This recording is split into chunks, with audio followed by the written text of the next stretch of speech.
Das war einfach großartig, dabei zu sein, mit diesen Leuten auch spielen zu dürfen, mit denen den Fußball genießen zu können, in so einem Stadion, in so einer Stadt.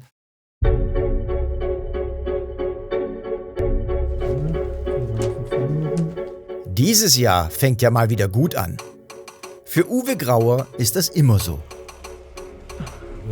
Ich sage immer zu meinen Kollegen, alle knallen, alle freuen sich, weil ich geboren wurde am 1.1. Ja, und es ist schon so. Ist natürlich ein besonderes Datum.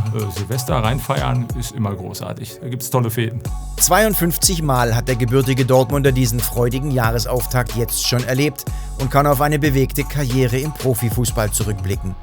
Erst als Spieler, später als Trainer im Jugendbereich auf Schalke, beim 1. FC Köln, Arminia Bielefeld und Eintracht Braunschweig.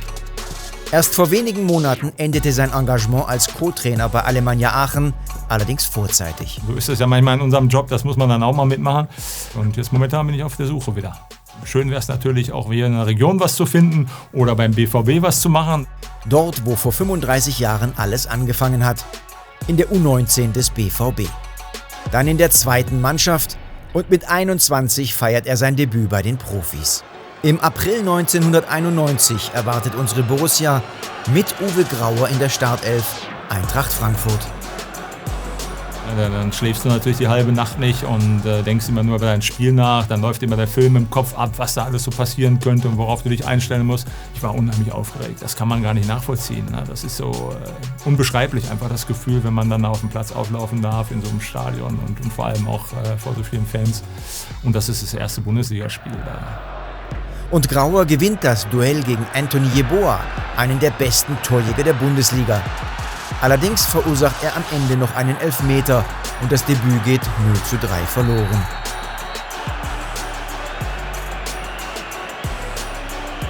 Am letzten Spieltag der Saison folgt sein zweiter Einsatz. Wieder über 90 Minuten. Wieder verursacht Grauer einen Elfmeter, aber diesmal wird zum Saisonausklang ein 5:2 Sieg gefeiert. Kein Grund aber für den Rookie, größere Ansprüche anzumelden. Ich habe auch gesehen, dass es im Moment vielleicht für mich nicht ganz reichte, um auch reinzukommen in die erste Truppe. Ich konnte das, glaube ich, relativ realistisch einschätzen. Da waren eben auch Kollegen vor mir, wenn die normal gespielt haben, wenn die fit waren, dann waren die eben auf einem etwas höheren Level noch und da musste ich erstmal noch hinkommen. Ich brauchte tatsächlich ein bisschen mehr Anlaufzeit, um das Niveau zu erreichen und von daher musste ich mich da hinten anstellen und habe das auch akzeptiert. In der Folgesaison werden es 3 Kurzeinsätze. Aber in seinem dritten Profijahr bei den Schwarz-Gelben steht er in den letzten 8 Spielen der Saison immer in der Startelf. Da war es tatsächlich dann eher so, dass ich das Gefühl hatte, so jetzt bist du angekommen und jetzt kannst du auch ein fester Bestandteil der Truppe sein. Und das wurde ja so ein bisschen dann leider torpediert, dadurch, dass dann viele Neueinkäufe gemacht wurden. Mit dem Kohler, mit dem César, die dann geholt werden sollten, wusste ich, danach wirst du auch nicht mehr spielen. Und von daher war dann für mich einfach auch die Entscheidung, was mache ich jetzt? Sitze ich jetzt tatsächlich die nächsten Jahre noch auf der Tribüne oder auf der Bank oder versuche ich es mal woanders Stammspieler zu werden? Und so wechselt er 1994 erst zum Bundesliga-Aufsteiger Uerdingen, später zum SSV Ulm und absolviert insgesamt 86 Bundesliga- und 113 Zweitligaspiele. Die längste Zeit aber, 7 Jahre, hat er beim BVB verbracht. Es war für mich eine unheimlich lange Lehrzeit, muss ich sagen, weil ich ja wirklich mit großen Spielern auch zusammen spielen durfte, viel lernen durfte, was ich dann hinterher bei den Clubs super gebrauchen konnte. Und das war einfach großartig, dabei zu sein, mit diesen Leuten auch spielen zu dürfen, mit denen den Fußball genießen zu können, in so einem Stadion, in so einer Stadt.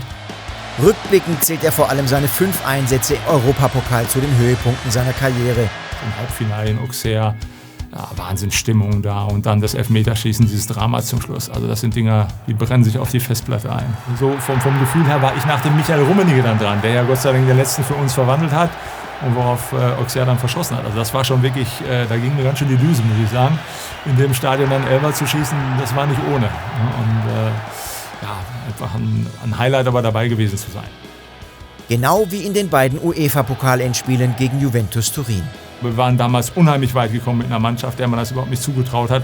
UEFA-Cup-Endspiel gegen Juventus Turin, absoluter Favorit und waren tatsächlich auch eine Nummer zu groß für uns. Ich glaube, wir haben uns trotzdem ganz ordentlich verkauft da. Wir konnten das trotzdem genießen und auch feiern. Bis heute schnürt er noch regelmäßig für die Schwarz-Gelben die Fußballschuhe in der Traditionself. Das sind immer tolle Momente und wir haben natürlich die alten Geschichten von früher immer wieder auf und ich staune immer, was die Jungs immer alles noch wissen und was sie alles erzählen können und freue mich immer unheimlich dabei zu sein. Selbst wenn über Szenen wie diese gesprochen wird.